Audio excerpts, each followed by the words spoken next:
नमस्कार, जय महाराष्ट्र. मी डॉक्टर अनिल फळे. धनंजय मुंडे यांनी आपल्याला मंत्रीपद पुन्हा एकदा मिळावं यासाठी देव पाण्यात टाकलेले आहेत. आणि मग राजकारणामधले जे त्यांचे देव आहेत, म्हणजे मुख्यमंत्री देवेंद्र फडणवीस आहेत, राष्ट्रीय काँग्रेसचे राष्ट्रीय अध्यक्ष अजित पवार, महाराष्ट्राचे उपमुख्यमंत्री ते आहेत, आणि या देवांचा देव महादेव हा दिल्लीमध्ये बसलेला आहे. त्यांचं नाव आहे अमित शहा. त्या अमित शहाना देखील त्यांनी साकडं घातलेलं आहे.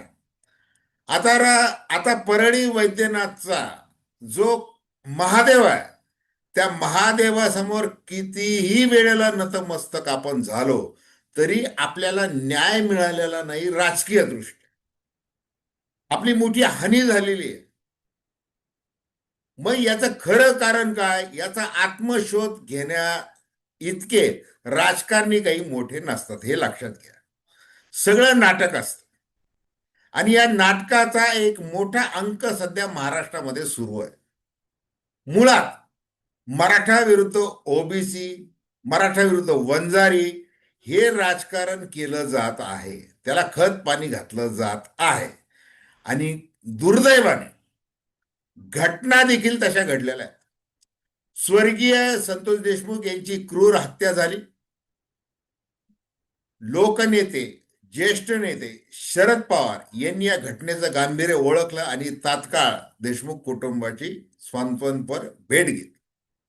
त्याच्यानंतर अजित पवारांनी घेतली. आणि मग हे सगळं जे सुरू झालं त्याच्यामध्ये धनंजय मुंडे यांनी आता या क्षणाला काय केलेलं आहे की मी स्वर्गीय लोकनेते स्वर्गीय गोपीनाथ मुंडे यांचा वारसदार आहे अशा आविर्भावामध्ये ओबीसी नेता म्हणून स्वतःला लॉन्च केलेला आहे. आता त्यांना शल्य काय की आपल्याला नैतिकतेच्या मुद्द्यावरून राजीनामा द्यावा लागला. संतोष देशमुख यांच्या हत्येच्या संदर्भात जे काही झालेलं आहे त्याचा थेट आपला काहीही संबंध नाही असं पटवून देण्यामध्ये ते यशस्वी झालेले आहेत काही प्रमाणामध्ये. परंतु शरदचंद्र पवार राष्ट्रवादी काँग्रेस ही हार मानणाऱ्यांपैकी नाही, कारण की त्याचे सर्वे सर्व आहेत शरद पवार.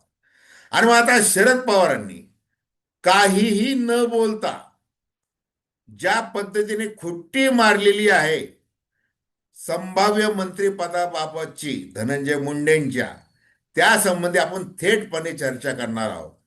आणि ही चर्चा करत असताना देवेंद्र फडणवीस धनंजय मुंडे यांची मैत्री, अजित पवार आणि धनंजय मुंडे यांचं प्रेम, तसंच जातीनिष्ठ राजकारण आणि महाराष्ट्राला बसत असलेला फटका या संबंधी देखील चर्चा करणार.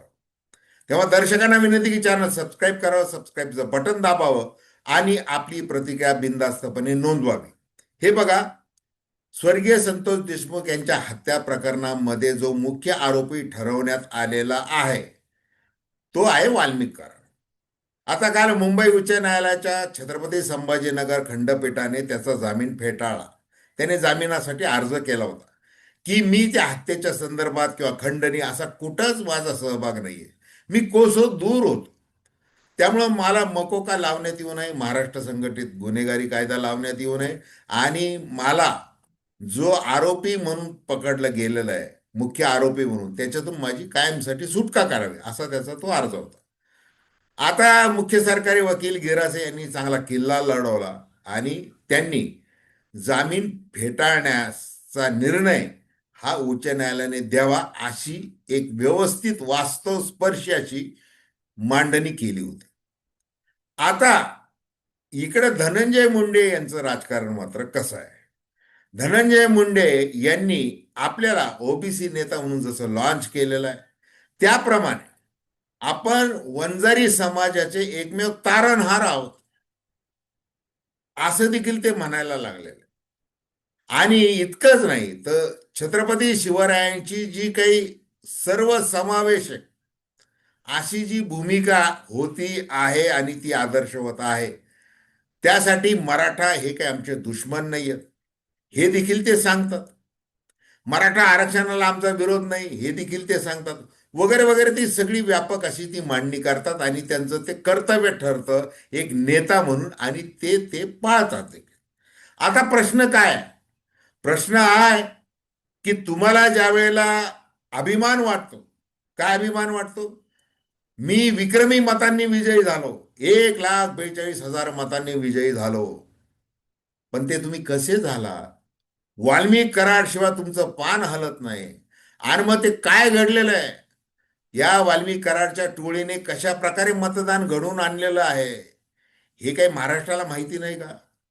हा केलेला उद्योग असेल किंवा ज्यांना रोजगाराच्या संधी उपलब्ध करून द्यायच्या त्यांना बेरोजगार म्हणूनच ठेवायचं आणि त्यांच्या हातामध्ये कट्टे द्यायचे, बंदुका द्यायच्या, हे सगळे उद्योग केले.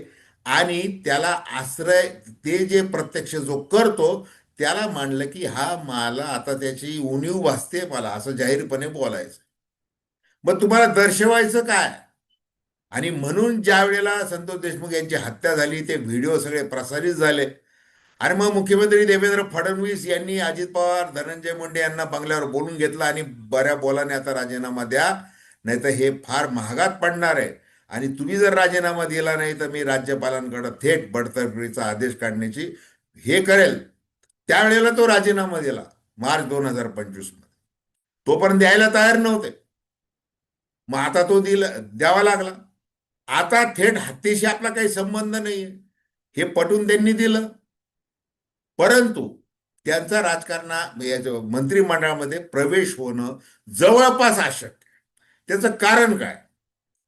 म्हणजे शरद पवार यांनी ज्या पद्धतीने धनंजय मुंडे यांचा जो कार्यक्रम लावलेला आहे अगदी सुरुवातीपासून, त्याच्यामध्ये धनंजय मुंडे यांचा म्हणजे रस्ता कायमसाठी बंद झालेला आहे. आता त्यांची जी विक्रमी मतांची जी आमदारकी आहे त्याच्या जोरावर आणि ओबीसी नेता म्हणून त्यांना पुढचं राजकारण करावं लागणार आहे. अजित पवार हे बघा ही डबल ढोलकी आहे. शरद पवारांना ते म्हणणार काका तुम्ही म्हणाल तसं, त्याच्यानंतर या गोष्टी त्यांच्यामध्ये चर्चा होत नसेल का या गोष्टीवरून? निश्चित होत असणार आहे. राजकारणामध्ये जे समोर येतं त्याच्यापेक्षा आतमध्ये काहीतरी भीषण घडत असतं, नाट्य असतं. आणि मग तुम्ही निवडणुकीचं राजकारण म्हणून तुम्ही उदाहरण घ्या. पिंपरी चिंचवडला एकत्र येणार, पुण्याला एकत्र येणार, महानगरपालिकेत एकत्र येणार, सगळं करणार. मग दुसरीकडे जे धनंजय मुंडे बारामतीमध्ये येऊन शरद पवार हे कसे निगरगट्टा आहेत हे असं बोलले होते. आणि अनेक उदाहरणं त्यांनी दिले होते. तुम्हाला लेक लाडकी आहे पण आपल्या सुनेला विरोध तुम्हाला करायचा आहे वगैरे वगैरे अशी भाषा त्यांनी वापरली होती. ते शरद पवार ज्यांनी धनंजय मुंडे यांना मुळात राष्ट्रवादी काँग्रेसमध्ये प्रवेश द्यायला नको या मताचे होते. परंतु सगळ्यांनी त्यांना विनंती केली की बघा विचार करा. पंडितांना मुंडे देखील भेटले, हे सगळं केलं, त्यामुळे त्यांना तो प्रवेश द्यावा लागला होता. नंतर विरोधी पक्षनेते पद दिलं विधान परिषदेमधलं. मग त्यावेळेला करुणा मुंडे यांच्या बहिणीने असा एक बलात्कार माझ्यावर करण्याचा प्रयत्न झाला, केला वगैरे असे काही आरोप केले. मग ह्याच मुख्यमंत्री देवेंद्र फडणवीस जे त्यावेळेला विरोधी पक्ष नेते, त्यावेळेला ते भाजपच्या वतीने त्यांनी खूप विरोध केला या सगळ्या गोष्टीला. धनंजय मुंडे हे मंत्री होते त्यावेळीची ही घटना आहे, मी चुकून विरोधी पक्ष नेते असं म्हटलेलं आहे. तर ते झालं होतं त्यावेळेला. आता आता काय झालेलं आहे? मग शरद पवारांनी त्याही वेळेला माफ केलं आणि धनंजय मुंडेच्या वर जे आरोप होत आहेत सातत्याने त्याचा कार्यकारिणी निर्णय घेईल आणि त्यांच्या निर्णयाच्या संबंधाने राष्ट्रवादी काँग्रेसमध्ये 2 गट आहेत असं वक्तव्य त्यावेळेला शरद पवारांनी केलं होतं.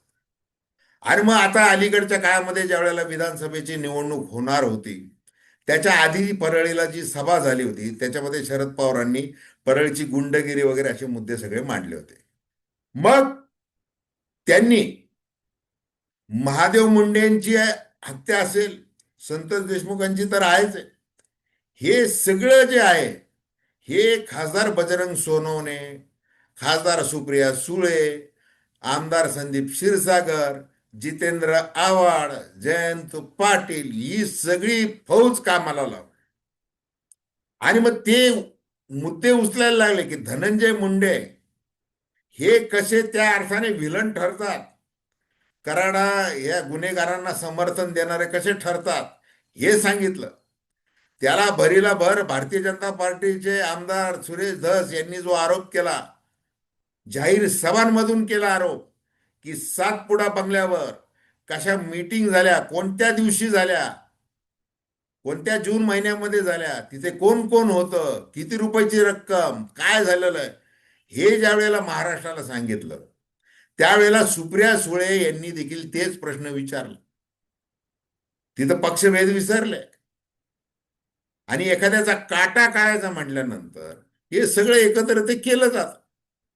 आणि आजही सुप्रिया सुळे नाराजी व्यक्त करतात. ते म्हणतात नीतिमत्तेचा मुद्दा हा कसा टाळता येणार आहे. वाल्मिक कराड हा काही, त्याला न्यायालयाने सुटका केलेली नाही त्याची, आणि सुटका होण्याची शक्यता नाही.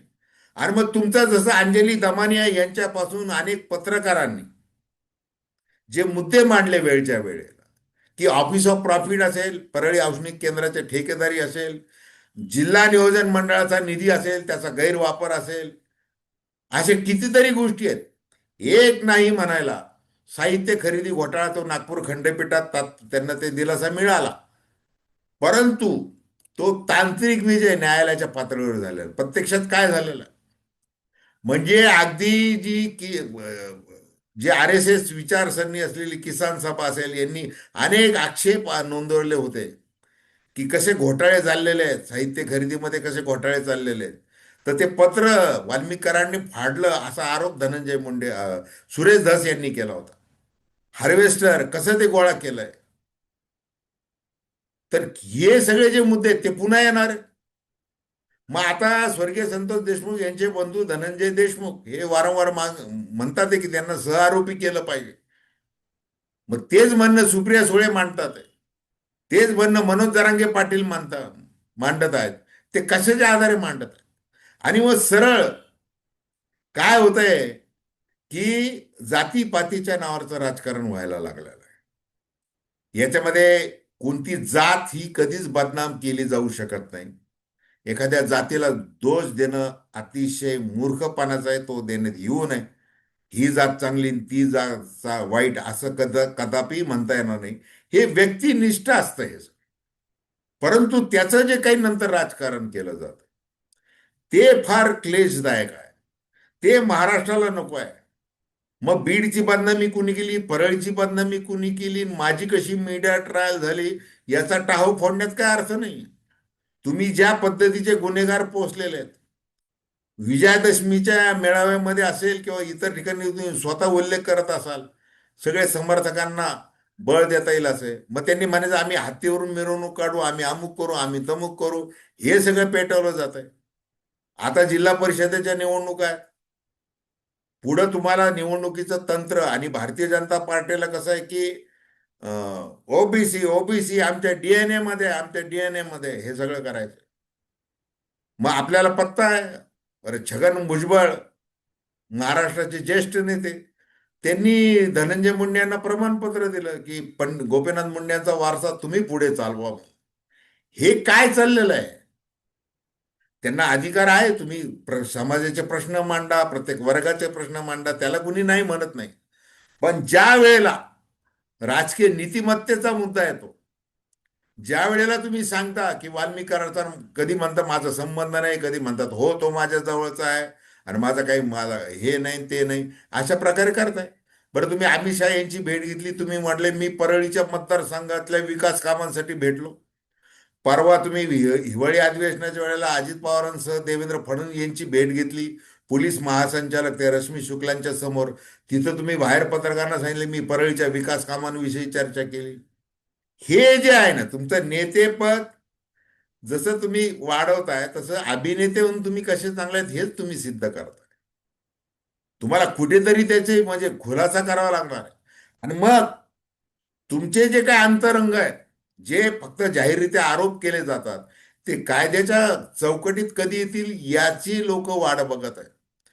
महाराष्ट्राला असे नेते, मग ते कोणत्याही पक्षाचे असो, कुणीही असो, ते नको झालेलं. मग तुमच्या सोयीनुसार नीतिमत्तेचे मुद्दे उपस्थित करायचे. हे हे हे जे काही चाललेलं आहे ना, ते आता नकोसं झालं. आणि मग आता शरद पवार काही बोलत नाही. त्यांच्या दृष्टीने धनंजय मुंडे म्हणजे काही फार मोठा विषय नाही. आणि आता मुळात ते जे वृद्धत्वाकडं आहेत त्याच्यामध्ये उठसूट कोणत्याही बारीक गोष्टीमध्ये लक्ष घालत नाही.